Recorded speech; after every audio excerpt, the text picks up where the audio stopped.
저는 오늘 우리에게 주신 이 히브리서 12장 1절로 3절의 말씀을 통해서 후반전을 준비하는 삶이라는 그러한 제목으로 말씀을 나눌 때, 이제 우리에게 남은 이 6개월을 어떻게 우리가 살 것인가 우리 한번 잘 생각해보고, 또 말씀으로 은혜 받고 말씀대로 실행해서 우리 모두에게 아름다운 열매, 풍성한 열매가 있기를 예수님의 이름으로 축원합니다.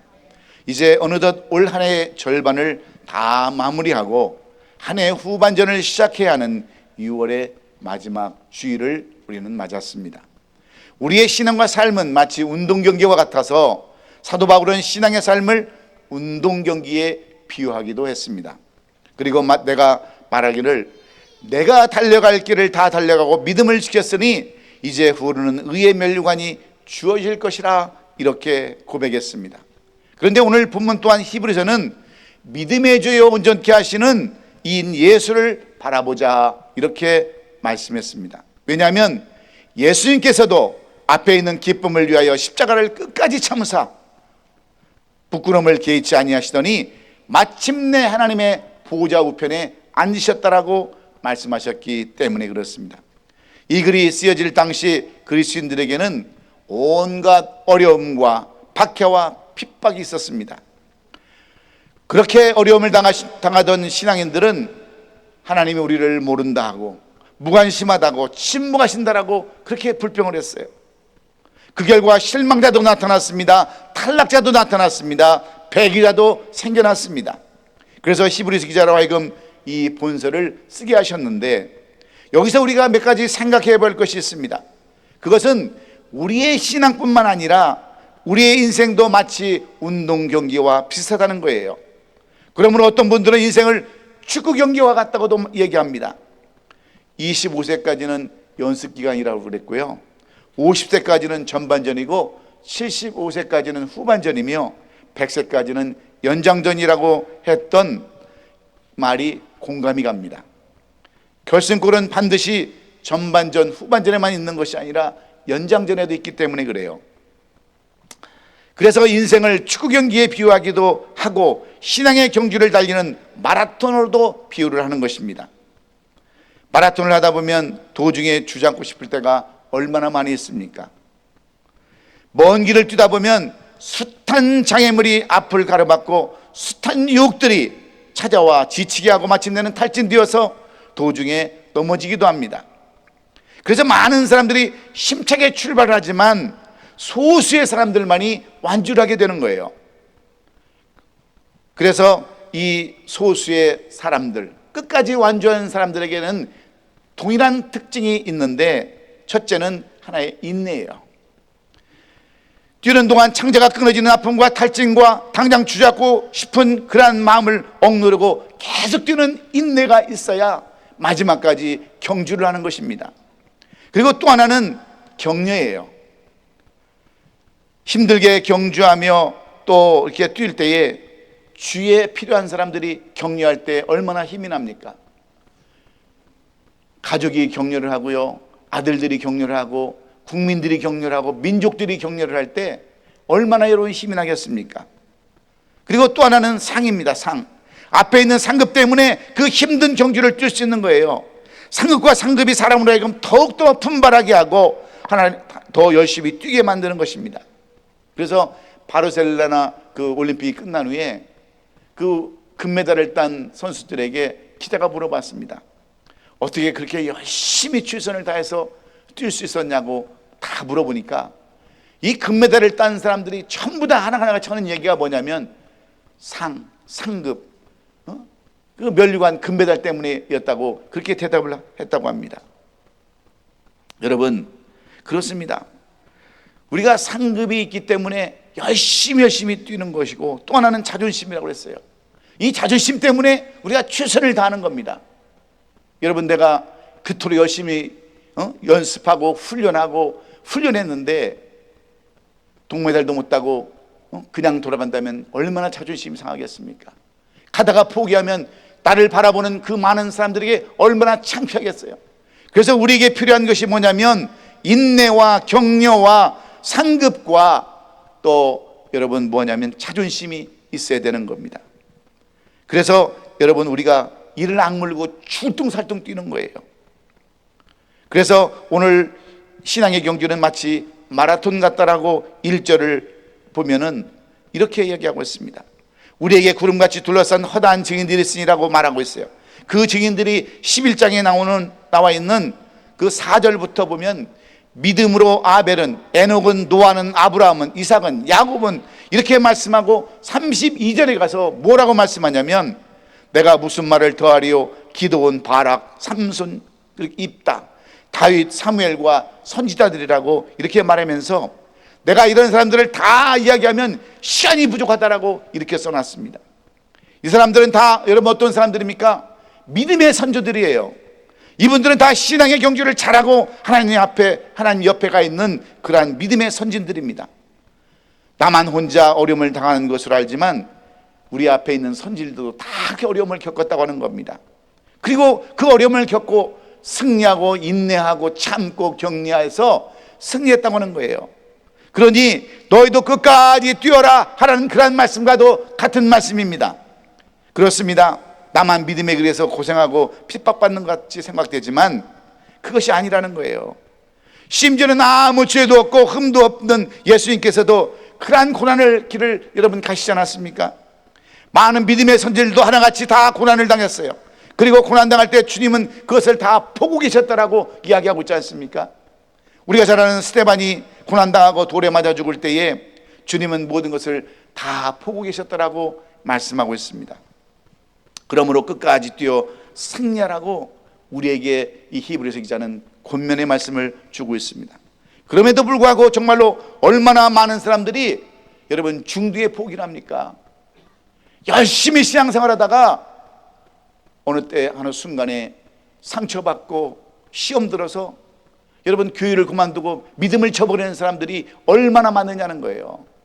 그동안 믿고 그동안 헌신하고 수고했던 모든 것들이 다 숲으로 돌아가 버리는 거 아닙니까? 그리고 하나님은 계신지 안 계신지 죽어봐야 알지, 천당이 어디 있어? 죽어보지도 않았는데, 이렇게 떠나는 사람들이 수특히 많다는 거예요. 여러분, 저는 우리 교인들이 끝까지 이 구원을 놓치지 않기를 저는 간절히 원해요. 우리 모든 분들이 다 천국에 입성하기를 저는 간절히 원합니다. 사람이 많고 적은 게 중요한 것이 아니에요. 이제는 그렇지 않습니까? 제가 이번에도 어떤 목사님을 만났는데, 목사님, 어느 교회를 다 가도 다 노인들 뿐이에요. 청년들이 없어요. 지금은 그래서 여러분 노인들 BBS가 있는 줄 여러분 아세요? 어린아이들 BBS만 있는 게 아니고, 어린이들 성경학교만 있는 게 아니고 노인 BBS가 있어요. 노인 여름 성경학교가 있다니까요. 이제 애들은 저리 가라야 다 노인들을 위해서 지금 이 세상이 돌아가고 있어요. 그렇잖아요? 이제는 100세 시대입니다. 예? 지금 아프다 그래도 여러분 계속해서 약 주죠. 병원 가면 다 고쳐주죠. 걱정 없이 100세까지 다 살 수 있는 시대가 지금 이 시대예요. 그러니까 여러분 지금까지 힘들고 어려웠던 것들, 예? 더 앞으로 가야 할 길이 더 남았어요. 20년은 더 사셔야 된단 말이에요. 20년은. 그런데 지금부터 포기하고 지금부터 중도에 하차하면 어떻게 20년을 사시겠어요? 그래서 준비하는 삶을 살아야 되는 거예요. 준비하는 삶을. 여러분, 인내가 없기 때문에 포기하는 겁니다. 인내가 없기 때문에. 그래서 중도에 포기하는 사람들을 여러분 뭐 때문인지 아세요? 여러분 중국 사람들은요, 중국 그 축구 선수들은 우리 대한민국에 대해서 무슨 증을 갖고 있는지 아십니까? 따라서 해봅시다. 공안증. 공포의 한국 증세라는 그 증세를 갖고 있다는 거예요. 축구만 하면, 이 대진표만 짜면 아이고 우리 한국어 붙으면 안 되는데, 그래서 미리 겁먹고 미리 포기를 하니까 이길래야 이길 수가 없는 거예요. 이 공안증 때문에. 그 사람들의 그것은 바꿀 수가 없는 거예요. 공안증 때문에. 그러니까 이길래야 이길 수가 없는 거예요. 한국을 미리부터 겁먹는데 어떻게 이길 수 있겠어요? 그래서 중도를 포기하는 정신적인 바이러스가 그 사람들을 쥐고 있기 때문에 절대로 못 이기는 거예요. 사랑하는 성도 여러분, 우리도 그랬던 적이 얼마나 많이 있습니까? 갈라디아서 6장 9절에 보니까 우리가 선을 행하되 낙심하지 말지니 포기하지 아니하면 때가 이름에 거두리라 그랬습니다. 여러분, 선한 일을 하라, 이것이 첫째 메시지고요. 두 번째 메시지는 때가 이르면 거두게 된다고 하는 것이에요. 무슨 말이냐면 중간에 낙심이라는 함정 때문에 피곤하게 되고 때를 얻지 못하는 실패의 삶을 살게 된다고 하는 그런 말씀입니다. 그러므로 낙심의 특징이 무엇인지를 알아야 되는데, 낙심이란 마비시키는 것, 포기시키는 것. 그래서 낙심의 특징이 뭐냐면 중뒤에 포기하게 만드는 것을 우리는 낙심이라는 그 단어를 알아야 되는 거예요. 그래서 그것이 낙심의 목적입니다. 그래서 일을 이루지 못하게 만드는 것, 이것이 마귀가 쓰는 전략이라는 것을 오늘 우리는 잊지 말아야 합니다. 그러므로 우리는 여러분 중도에 포기하지 않냐고 하나님께 주시는 능력으로 반드시 열매를 거둘 수 있도록 계속하는 끊어지는 선들을 이어가는 그러한 믿음의 종들이 되어야 될 줄로 믿습니다. 그러면 중도에 포기하지 않기 위해서 우리가 해야 할 일이 무엇이냐는 거예요. 오늘 이 본문은 히브리서 기자가 11장에서 믿음의 영웅들을 이렇게 쭉 언급을 합니다. 아벨, 에녹, 노아, 아브라함, 모세, 랍, 기드온 등 구약의 인물들을 이렇게 쭉 열고 하면서 나열하면서 이후에 12장으로 넘어가 가지고 이러므로라는 말씀으로 이 12장 1절을 시작하는 거예요. 그러면서 이 11장의 내용이 12장의 권면으로 이렇게 넘어갑니다. 그러면서 이 포기하려는 성도들에게 주어지는 이 격려의 말씀이에요. 이런 사람들도 이렇게 살았으니까 그러므로 너희도 이렇게 해라 하는 말씀이 오늘 이 12장 1절로 3절의 말씀이라는 거예요. 이러한 상황인데 왜 이런 반을 주셨느냐? 당시 그 히브리서 수신자들은요, 유대교를 출신의 그리스도인들로서 예수를 믿는다는 이유로 유대 사회로부터 배척을 당했습니다. 그리고 로마 제국의 박해까지 받아야만 했어요. 이러한 상황 속에서 일부 교인들은 다시 유대교로 돌아가려는 유혹을 받습니다. 더 이상 핍박받지 않기 위해서 혹은 삶이 너무나도 힘들어서 신앙을 버려버리고 예전에 그런 익숙한 삶으로 돌아가는 경향이 많았다고 하는 거예요. 우리도 그렇지 않습니까? 제일 힘들면 어디부터 안 가는 줄 아세요? 교회부터 안 가요. 직장부터 안 가는 것이 아니라 교회부터 안 가요. 힘들면. 그리고 교회에 대해서 반감을 가져요. 힘들면. 내가 그렇게 열심히 했는데, 내가 그렇게 열심히 믿었는데 도대체 하나님은 뭐하고 계시는 거냐고 교회부터 안 가고, 그걸 시험이라고 그래요. 우리는 시험 들었다 그런 거예요. 하나님이 나한테 해주는 게 뭐 있냐는 거예요.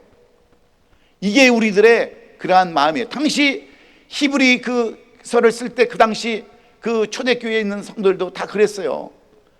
로마의 핍박이 있죠. 기독교 핍박이 있죠. 거기다가 또 AD 몇 년 전, 60년 전, 70년 정도는요, 엄청난 핍박을 해서 이 기독교인들을요 산채로 그냥 불에 태워주기도 하고 짐승의 밥이 되기도 하고 엄청나게 하여튼 그리스도인들을 핍박을 했어요. 그리고 AD 70년경에는요, 64년경에는 그 로마의 대화재가 났는데 그 화재를 그리스도인들이 일으켰다고 그래가지고 그리스도인들을 엄청 잡아 죽였습니다. 뿐만 아니라 70년도 AD 70년 로마 장군 티투스에서 예루살렘 성전이 완전히 무너져 버렸을 때 이 사람들은요, 마태복음 24장에 나오는 그 말씀이 성취되었다라고 생각을 했어요. 세상 종말이 왔다, 이제 그리스도는 끝이 났다라고 이렇게 생각할 정도였습니다. 이러한 불안과 혼란 속에서 더욱 낙심하는 사람들이 많았다는 거예요. 이러한 전반적인 시대 속에서 히브리서 기자는 성도들에게 뭐라고 한 가지 말씀합니까? 너희들이 바라볼 것은 오직 예수 그리스도밖에 없다라고 이렇게 말씀하는 것입니다. 그런데 여러분, 우리의 삶도 마찬가지 아닙니까? 여러분, 경기 침체로 인해서 사회적인 불안으로 또 기후변화로 얼마나 우리가 지금 불확실한 시대로 여러분 우리가 지금 불안한 가운데 살아갑니까? 믿음도 잃어버리죠. 예? 또 신앙도 잃어버리죠. 여러분, 지금 IS는요 그냥 불체자를 잡으려고 마치 눈에 불을 켜고 다니면서 불체자를 지금 잡으러 다니고 있으니까 홈디포에 가도 사람이 없고요, 그렇게 붐비던 코스코에도 사람이 없어요, 길가에. 그러니까 얼마나 우리가 불안한 이 시대를 살아가고 있습니까? 혹시 나한테도 오지 않을까? 뭐 떳떳한 사람들이야 아무런 그런 게 없지만 혹시 아직도 영주권 가지고 바들바들 떠는 사람들도 있지 않습니까? 예?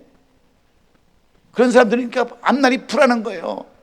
이런 삶을 살아가면서 오직 우리가 바라볼 것이 뭐냐면 예수만 바라보고 살아야 되는데, 이런 현실과 환경만 바라보니까 지치고 힘든 삶, 포기하고 중도에 그만두는 삶을 살아갈 수밖에 없다고 하는 거예요. 그러면 오늘 히브리서 11장 1절로 3절 말씀은 우리에게 단순히 주시는 그런 위로 메시지가 아니라 절박한 상황 속에서 흔들리는 성도들을 붙들어주는 생명의 말씀인 줄로 믿습니다. 그렇다면 오늘 본문 히브리서 기자가 우리에게 교훈해 주고자 하는 지침들은 어떤 것일까요? 이 안에 후반전을 준비하는 우리의 자세를 무엇이라고 이야기하고 있습니까? 어떻게 해야 우리가 이 2025년도 이 후반기 7월을 우리가 승리하며 잘 보낼 수 있는가, 잘 준비할 수 있는 삶이 어떤 삶인가를 우리에게 말씀해 주는 교훈의 내용입니다. 첫째는 벗으라는 거예요. 벗으라는 거예요. 오늘 보면 한마디로 내려놓으라는 교훈이에요. 오늘 1절을 보니까 무거운 것과 얽매기 쉬운 죄를 다 벗어버리라 이렇게 말씀합니다. 경주자는 여러분 가볍게 입고 뛰어야 되는 거예요. 마라톤 하는 사람이, 육상선수 뛰는 사람이 두꺼운 겉옷을 입고 뛰겠어요? 다 벗고 뛰어야 되는 거예요. 안 그래요? 그래서 우리가 이거 다 벗고 뛰어야 되는데 우리가 몇 가지 벗을 것이 있습니다. 뭘 벗어야 되느냐? 우리는 자만의 옷을 벗어야 돼요. 자만. 예? 우리가 이 자만의 옷을 벗지 못하니까 올바른 신앙생활 가운데 살 수가 없는 겁니다. 이 자만, 교만이 신앙에서 우리를 넘어지게 하고 타락하게 하는 요인이 되는 거예요.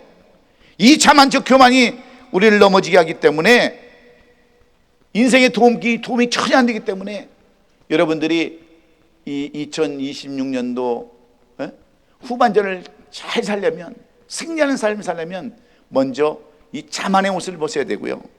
두 번째는 지나친 애착과 집착의 옷을 벗어야 됩니다. 여러분, 우리가 그렇게 노력하고 발버둥 친다고 해서 잘 살 수 있는 것 같아요? 여러분이 약을 그렇게 많이 먹는다고 해서 건강해질 것 같아요? 여러분, 우리가 광고는 약만 먹으면요 1000년 살 것 같아. 예? 관절이 아프면 이 약 먹고, 허리가 아프면 저 약 먹고, 머리가 아프면 이 약 먹고, 저 약 먹고, 저 약 먹으면요 밥보다도 약을 훨씬 더 먹어야 되는데, 그런 약 먹는다고 여러분 1000년 만년 삽니까? 우리가 지나친 애착, 지나친 집착, 돈도 마찬가지예요. 내가 돈 벌려고 그렇게 발버둥 친다라고 해서 여러분 돈이 벌릴 것 같아요? 여러분, 이것을 다 쥐고 있는, 열쇠를 쥐고 있는 분은 우리 하나님인 줄로 믿어요. 그분이 길을 열어줘야 되는 거고, 그분이 여러분을 축복해 주셔야 되는 거지, 내가 세상 것에 집착한다고 해서, 내가 세상 것에 애착을 갖는다고 해서 되는 게 아무것도 없다는 거예요. 그래서 이런 걸 벗어버리라는 거예요. 그리고 또 하나는 뭐냐면, 이런 것들, 집착이나 애착이나 이런 것들을 다 벗어버려야 되는데, 이런 것들은 우리에게 무엇을 필요로 하는 줄 아십니까? 우리에게 있어서 목표를 향해 가려면 반드시 훈련이 필요하다는 거예요. 훈련. 예? 옛날에는요 이 훈련을 하기 위해서 얼마나 사람들이 노력한 줄 아십니까? 훈련 없이 되는 것이 뭐가 있겠어요? 훈련 없이 되는 것이. 그래서 우리가 벗어야 되는데, 뭘 벗어야 되느냐? 먼저 뭘 벗어야 된다고요? 그건 나중 거고, 첫 번째 교만. 예? 교만과 자만을 벗어버려야 되고, 지나친 애착과 집착을 버려야 된다고 그렇게 이야기를 하고 있습니다. 그래서 1절 말씀에 이러므로 우리에게 구름같이 둘러싼 허다한 증인들이 있으니 무거운 것과 얽매기 쉬운 죄를 벗어버리고 인내로써 우리 앞에 당한 경주를 경주하라고 이렇게 우리에게 부탁하는 겁니다. 여기서 무거운 것, 꺼리끼라는 것이라고 나오는데, 고대 올림픽에 보면 여러분들 이 동상들을 보면 대부분 동상들이 멸관은 썼는데 벌거벗 었잖아요. 안 그래요? 동상들 못 보셨어요? 멸관은 썼는데 벌거벗고 있단 말이에요. 그래서 옛날 올림픽 로마 경기 때는요 벌거벗고 뛰었대요. 벌거벗고 다 귀찮은 것들 다 벗어버리려고 벌거벗고 뛰어서 동상도 다 벌거벗고 그렇게 놓은 거예요. 무슨 여러분들에게 특별한 걸 보여주기 위해서 그렇게 쓴 것이 아니라 다 벌거벗고 뛰었다는 거예요. 여러분, 우리의 신앙도 마찬가지 아닙니까? 될 수 있으면 이런 자만이나 교만의 옷도 다 벗어버리고 집착과 애착의 옷도 다 벗어버리고 이 경주를 해야, 여러분, 그것도 그렇게 해야 될까 말까 하는데 그 무거운 것들을 짊어매고 어떻게 여러분 우리가 경주를 할 수 있겠습니까? 프랑스 화가였던 앙리 마티스라는 사람은요, 그림을 너무나 잘 그렸습니다. 근데 말도 잘했어요, 말도. 그런데 이 사람이 뭐라고 얘기를 했냐면, 화가는 혀를 잘라 버려야 한다라, 그렇게 얘기를 했어요. 여러분, 화가가 입으로 그림을 그립니까? 화가는 뭘로 그려요? 손으로 그려야 되는데, 그림이 뭐 이렇다 저렇다, 예술은 이래야 된다, 뭐 그림은 이래야 된다라고 이야기할 필요가 없다는 거예요. 그래서 혀를 다 잘라버리고 오직 그림에만 몰두해야 제대로 된 그림이 나온다라고 이야기를 하고 있는 이유는 뭐겠습니까? 말로 다 하려 하지 말고 끝까지 행동으로 보이고 고민하는 하나님의 신실한 종들이 다 되어야 된다는 거예요. 오늘 여러분, 무거운 것들이 무엇이 있습니까? 여러분은 지금 현재 무거운 짐들이 무슨 짐을 지고 있습니까? 자녀의 짐, 물질의 짐, 이런 것들 다 벗어버리세요. 자녀들로 인해서 막 근심하고 걱정하고 어떻게 될까? 어떤 분들은 자녀들이 먼저 죽으면 어떡할까? 이런 고민도, 쓸데없는 고민을 하시는 분들이 많이 있잖아요. 그런 거 다 쓸데없는 무거운 짐들이에요. 아니, 우리의 생명을 여러분들이 주관하십니까? 생명을 누가 주관해요? 하나님이 주관하시는데 왜 하나님 걱정까지 여러분이 하시냐는 거예요. 얼마나 우리가 쓸데없는 걱정 많이 하고 삽니까? 집에 나올 때 내가 가스불을 끄고 나왔나, 또 물을 켜놓고 나왔나, 걱정원들 무슨 소용이 있겠어요? 예? 다 내려놓을 수 있기를 주의 이름으로 축원합니다. 근심 걱정 여러분에게 도움이 하나도 안 돼요. 그냥 되는 대로 사세요. 그냥 다 벌거벗고 그냥 다 까놓고 그렇게 사셔야 여러분 2026년도 후반전에 제대로 된 삶을 살게 될 줄로 믿습니다. 두 번째는 주만 바라보는 거예요. 주만 바라보라는 거. 오늘 이 말씀에는 목표가 분명히 해야 된다는 거예요. 본문 2절을 보면 믿음의 주요 온전케 하신 예수를 바라보자 그랬습니다. 예수는 믿음의 목표이고 목적이고 중심인 줄로 믿습니다. 그래서 우리의 신앙이나 삶에서 이 점이 분명해야 되는 거예요. 이 점이 분명치 않으면 우리는 도중에서 다 탈락해버리고 말합니다. 여러분, 신앙의 길에서 목표가 분명하지 못해서 중도에 탈락하고 넘어진 사람들이 여러분 한두 사람이겠습니까? 그러므로 교회 안에서 발견해야 할 것은 사람이 아니고 사람의 모습이 어떤 것이냐가 아니고 교회 안에서 찾을 것은 예수 그리스도를 발견하는 줄로 믿습니다. 신앙의 길에서 예수가 목적이고 목표이고 예수가 나의 중심이 되어야 합니다. 그러므로 믿음의 주요 온전케 하시는 예수를 바라보자. 저는 그 앞에 있는 즐거움을 위하여 십자가를 참으사 뭐라고 그랬어요? 부끄러움을 개의치 아니하시더니 하나님 보좌 우편에 앉으셨다, 이렇게 말씀합니다. 그리고 너희가 피곤하여 낙심하지 않기 위하여 죄인들이 같이 자기의 거역한 일을 참으신 일을 기억하라 그랬어요. 생각하라 그랬어요. 그러니까 우리가 힘들고 어렵고 고달플 때 누구만 바라보라고요? 예수님만 바라보라는 거예요. 예수님만. 이것이 오늘 우리에게 주시는 여러분 결론의 말씀인 줄로 믿습니다. 여러분, 예수님께서 많은 사역을 감당하실 때 그때 여러분 예수님을 생각하면서 따라가는 많은 분들이 있었습니다. 그 중에는요, 떡이나 먹을까, 떡이나 얻어 먹을까 하는 그런 사람도 있었어요. 아니면 기적이나 좀 볼까, 그런 사람도 많았습니다. 그런데 왜 그 많은 사람들 앞에 이 기적을 보여주고 이적을 보여주셨을까요? 우리의 믿음의 동역자들도 같이 예수님을 바라보면서 같은 방향으로 향해서 뛰어가는 모습들이 있어야 하기 때문에 그렇습니다. 그러면 승리할 수 있기 때문에 그래요. 오스왈드 챔버스라는 20대 초반의 작가가 있었습니다. 주님은 나의 최고봉이라는 그런 책을 썼는데요, 이 책은 그리스도만 바라봐야 하는 이유를 너무나도 잘 설명해 주고 있습니다. 우리가 흔히 좋은 말만이 격려된다고 생각하는데 이분의 강점이 뭐냐면 좀 우리와는 색다릅니다. 도움이 안 되는 것도 자기 삶 가운데 격려로 삼고 있다고 하는 것이 이분의 강점이에요. 이분 글 가운데 보면 내 마음에는 두려움이 있었습니다. 그 두려움 때문에 나는 정말로 많이 기도했습니다라고 하는 내용이 나오는데, 찬송가 455장의 가사처럼 그 두려움이 변하여 내 기도가 되었다고 이렇게 말하는 것처럼, 많은 사람들이 두려움과 염려 가운데 살아가고 있을 것을 이 사람은 뭐라고 있냐면 기도로 그것을 환원시켰다고 얘기하고 있어요. 여러분, 우리가 아무리 힘들고 어려워도, 아무리 두려움이 찾아와도 오직 예수만 바라보고 그것을 기도로 여러분 바꿀 수 있기를 주의 이름으로 축원합니다. 이것이 다른 사람들과 믿는 사람들의 차이에 있는 거예요. 그러므로 오늘 여러분의 중심에 오직 우리 주 예수 그리스도만 있기를 주의 이름으로 축원합니다. 마지막으로 우리에게는 협력자가 필요한 거예요. 협력자. 3절의 말씀에 너희가 피곤하여 낙심하지 않게 하여 주인들을 이같이 자기에게 거역한 일을 참으신 일을 생각하라. 이렇게 힘들고 어려운 건데도 우리가 협력자 되어 계신 주님을 생각하라고 이렇게 말씀하고 있습니다. 후반전을 준비하는 삶을 살아가려면 예수님을 바라보면서 우리의 믿음의 동역자들과 함께 전진해 나가야 한다고 하는 그런 말씀입니다. 그리고 끈기 있게 넘어지는 모습들을 보면서 저렇게 하면 안 되겠구나 하고 깨닫는 하나님의 백성이 되어야 한다고 하는 그런 말씀이에요.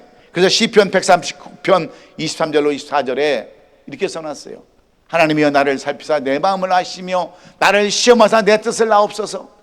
내게 무슨 악한 행위가 있나 보시고 나를 영원한 길로 인도하소서. 이렇게 말씀하는데, 여기서 이 내용을 다른 성경으로 번역한 내용을 보면 영원한 길로 인도하소서, 이 내용이 나를 끈기의 길로 인도하소서라고 이렇게 되어 있어요. 끈기의 길로 인도하라고. 여러분, 끈기의 길을 가려고 하면 우리에게는 협력자가 필요한 거예요. 여러분, 동역자가 필요한 거예요. 그래서 우리 성도들은 옆에 있으면 아무것도 힘없어 보이지만 다 우리 협력자들이에요. 내가 저분을 보고 힘을 얻고, 저분의 유리를 통해서 힘을 얻고, 내가 저분 때문에 오늘도 교회 가고 싶은 마음이 생기고, 이것이 바로 협력자예요. 그냥 교회 오면 막 비꼬고, 아우 저 인간 좀 안 봤으면 좋겠다라고 그러고, 저 인간 좀 안 나왔으면 좋겠다라고, 그러면서 무슨 협력이 되겠어요? 우리는 다 식구예요. 식구. 한 입으로, 오늘도 예배 끝나면 밥 먹지만 한솥밥 먹는 사람들이 한솥밥. 예? 그런데 그냥 옆에 있는 성도, 아니 여러분의 부모님 같으면 저분이 좀 잘못하면 이해 좀 해주면 안 돼요? 그냥 그 꼴을 못 봐. 우리는 왜 그래요? 왜 도대체? 이게 협력자예요? 이게 방해자지. 우리는 한 식구에 하신 식구. 근데 왜 자꾸 헐뜯고, 아우 왜 저 짓 좀 안 했으면 좋겠다고.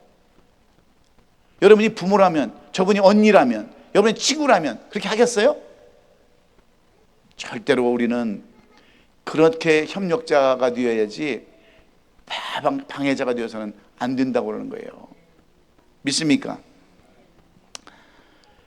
그래서 저는 이제 결론적으로 말씀을 마치기를 원합니다. 우리가 끝까지 주어진 이 한 해 후반기를 준비하고 하려면 우리가 몸을 가볍게 하고 계속해서 걸어야 되는 거예요.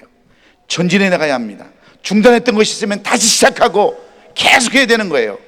그리고 예수님을 생각하면서 계속해서 자발적으로 일할 수 있는 믿음의 종들이 되어야 될 줄로 믿습니다. 그런데 여러분, 이런 것들이 무엇으로 되는 줄 아십니까? 그래서 오늘 우리에게는 세 가지 도구가 필요한 거예요. 여러분, 모든 운동에는요 다 도구가 필요한 거예요. 마라톤을 할 때는요 신발을 신고 가야 되잖아요. 요즘 뭐 얼마나 몸에 잘 맞는 옷들이 많습니까? 그리고 신발도 그냥 굉장히 가벼운 신발들 있잖아요. 마찬가지예요. 우리가 2020년도 후반기를 가려면 우리에게 필요한 준비할 준비물들이 있어요. 그것이 뭔지 아십니까? 첫째는 성경의 말씀입니다. 성경은 인생의 가이드이고 안내자이며 나침반입니다. 성경 속에 길이 나타나 있고 목표가 주어져 있어요. 군인에게 나침반이 필요하듯, 비행기에서, 배에서, 광야에서, 사막에서 나침반이 필요하듯이 신앙의 길에서도 나침반이 필요한 것입니다. 그래서 그 나침반 되는 것이 말씀이에요.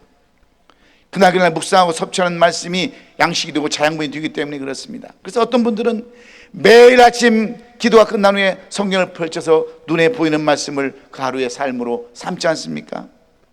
그런데 우리는 어때요? 성경 좀 읽으라고 그러면 그냥 침 뱉어가지고 획 넘기고 획 넘겨서 이게 성경을 보지 않습니까? 그런데 어떤 성도가 이게 오늘도 목사님이 말씀을 좀 읽으라고 그랬으니까 한 장 읽어보자 하고 딱 펼치니까 마태복음 27장 5절이 나오더래요. 유다가 은을 성소에 던져놓고 물러가서 스스로 목을 메어 죽은지라. 이 말씀을 딱 들으니까 섬치솟잖아요. 그래서 침 하나 또 뱉어가지고 딱 넘겼더니 누가복음 10장 37절 이르되 자비를 베푼 자녀이다. 예수께서 이르되 너도 가서 너도 이같이 하라. 목매달아 죽으라고 그랬대. 그러니까 성경을 제대로 처음부터 읽어야지 대충 읽으면 이런 말씀밖에 안 나온다는 거예요. 예? 여러분들은 어때요? 성경 제대로 읽습니까? 말씀 제대로 봐요? 말씀만 읽고 어떻게 여러분 2026년도 후반기를 갈 수 있습니까? 이런 도구 없이 어떻게 갈 수 있겠어요? 그래서 제발 좀 말씀 좀 읽고 살라고 이렇게 말씀하시는 겁니다. 믿습니까? 두 번째는요, 기도예요. 기도는 비상연락망과 같습니다. 배에는 비상구와 구명보트가 있듯이 비행기도 여러분 낙하용 공과 산소마크가 있듯이 화재를 대비해서 소화전을 비치하듯이 삶의 위기를 위한 기구들이 있어야 되는데 여러분 그것이 바로 우리에게는 기도입니다. 내가 기도할 때 비로소 하나님의 뜻을 알게 되고 파괴되기 때문에 그래요. 그래서 하나님의 뜻을 따라서 우리가 필요한 것이 뭐냐면 기도가 필요한 거예요. 기도 없이 어떻게 우리가 하루하루 살 수 있겠습니까? 여러분 2026년도 후반기의 삶은 기도로 준비할 수 있기를 주의 이름으로 축원해요. 그리고 마지막으로 성령의 임재가 있어야 돼요. 성령의 도우심이 필요합니다. 이거 없이 우리가 어떻게 살아갈 수 있겠어요? 신앙의 길에서 이 성령의 인도를 받고 지원을 받는 일은 절대적인 것입니다. 어린아이가 부모 곁에 있어주는 것이 절대적이고 미성년자인 보호자가 곁에 있어주는 것이 절대적인 것처럼 신앙에 있어서는 성령님이 도우심이 있어야 되는 것을 우리가 알아야 되는 거예요. 믿습니까? 그러므로 우리가 또 한 번도 가보지 못한 2026년도 후반기는 우리가 말씀으로 기도로 성령의 인도하심으로 준비하고 갈 수 있기를 주의 이름으로 축원합니다. 히브리서 11장에서 예수 믿음의 손길도 다 그렇게 뛰었다고 일일이 열거하면서 소개하고 있어요. 그리고 우리에게도 그렇게 뛰라고 권고하고 있습니다. 뛰다가 힘들 때는 성령의 도우심으로 도우며 살면 성령께서 인도하신다라고 말씀하고 있기에 믿음의 주요 또 온전케 하시는 예수를 바라보자라고 이렇게 말씀하셨어요. 사랑하는 성도 여러분, 여러분이 신앙생활을 끝까지 잘할 수 있기를 저는 간절히 원해요. 지금까지 잘 믿고 있다가 넘어지고 쓰러지면 무슨 소용이 있겠습니까? 마지막에 가서 하나님 없다라고 선포하고 죽으면 무슨 여러분 이익이 있겠어요? 끝까지 주님만 바라보면서 믿음의 경주를 잘 하시되 말씀으로 기도로 성령의 인도하심 받음으로 2026년도 마지막 후반전을 잘 준비해서 전도하고 선교하고 하나님의 뜻을 이루어드리는 우리 옷이 아름다운 성도들이 될 수 있기를 예수님의 이름으로 축원합니다. 기도하겠습니다.